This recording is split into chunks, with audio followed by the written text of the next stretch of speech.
Assalamualaikum warahmatullahi wabarakatuh. Perkenalkan, saya Cici Insan Kamila dari Prodi Teknik Komputer kelas 1E dengan NIM 2505112011. Di kesempatan kali ini, saya akan mempresentasikan arsitektur komputer dengan materi sejarah komputer, motherboard, dan juga prosesor. Di pembahasan pertama ada sejarah komputer. Komputer terdiri dari beberapa generasi. Di generasi pertama ada pada tahun 1940 sampai 1956. Komputer ini menggunakan tabung vakum sebagai komponen utamanya. Ukurannya sangat besar dan juga boros. Contohnya seperti ENIAC dan juga UNIVAC. Di generasi kedua ada pada tahun 1956 sampai 1963. Digantikan oleh transistor, lebih kecil dan juga cepat. Bahasa pemrogramannya pun sudah tingkat tinggi. Lalu di generasi ketiga ada pada tahun 1964 sampai 1971. Menggunakan IC atau Integrated Circuit yang memuat banyak transistor dalam satu chip. Lalu komputer menjadi lebih kecil, murah, dan juga efisien. Di generasi keempat ada pada tahun 1971 sampai 1980-an. Munculnya mikroprosesor, misalnya seperti Intel 404. Awal lahirnya komputer pribadi atau personal computer. Lalu sistem operasi seperti Windows, macOS, Linux mulai berkembang. Di generasi kelima ada pada masa kini dan akan masa mendatang. Fokus pada AI, machine learning, dan cloud computing. Dan komputer semakin cepat, kecil, dan juga cerdas. Contohnya seperti smartphone dan juga superkomputer.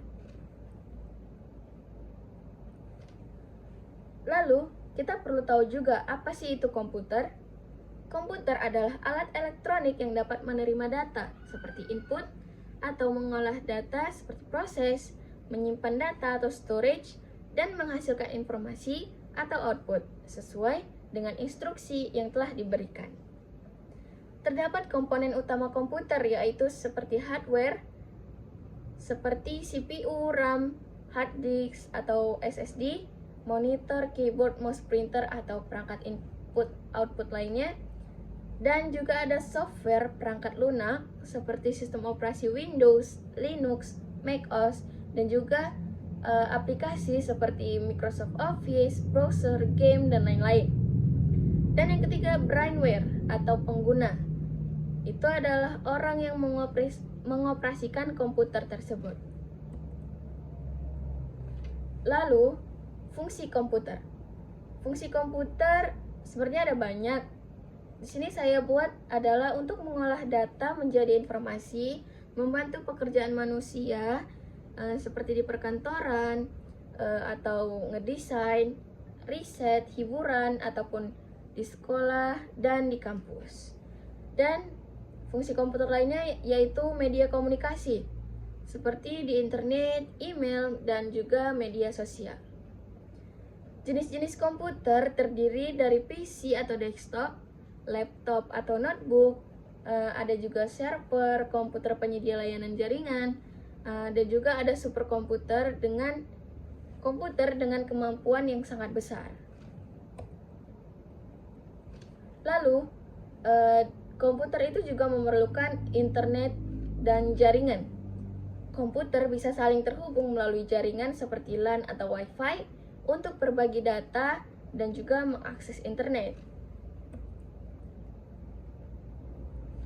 Nah, lalu ada motherboard. Motherboard ini ada di dalam PC, handphone, laptop, dan alat elektronik lainnya. Apa sih motherboard itu? Motherboard adalah papan sirkuit utama pada komputer yang menjadi tempat semua perangkat keras seperti CPU, RAM, kartu grafis atau VGA, penyimpanan, dan perangkat lain terhubung dan saling berkomunikasi. Fungsinya untuk apa sih? Fungsinya yaitu sebagai penghubung semua komponen komputer, menyalurkan daya dari power supply ke perangkat keras, media komunikasi antar komponen melalui chipset dan juga bus, lalu menyediakan slot ekspansi untuk perangkat tambahan seperti VGA, sound card, dan juga lain-lain. Nah, terdapat juga komponen penting pada motherboard ini.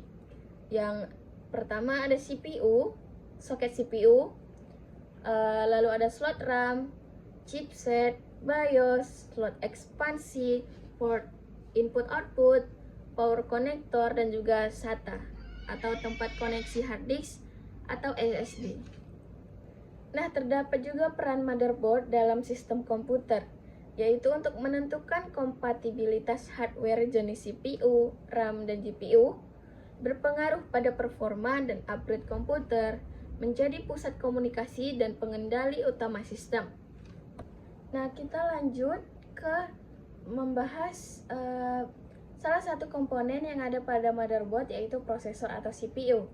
Apa sih prosesor CPU itu? Prosesor atau CPU atau Central Processing Unit adalah otak dari komputer yang bertugas mengeksekusi perintah, mengolah data, dan mengendalikan kinerja seluruh komponen komputer. Nah, fungsi utamanya yaitu untuk mengolah data, mengendalikan sistem, dan juga menyediakan kecepatan pemrosesan. Nah, selanjutnya kita bahas bagian-bagian dari prosesor tersebut.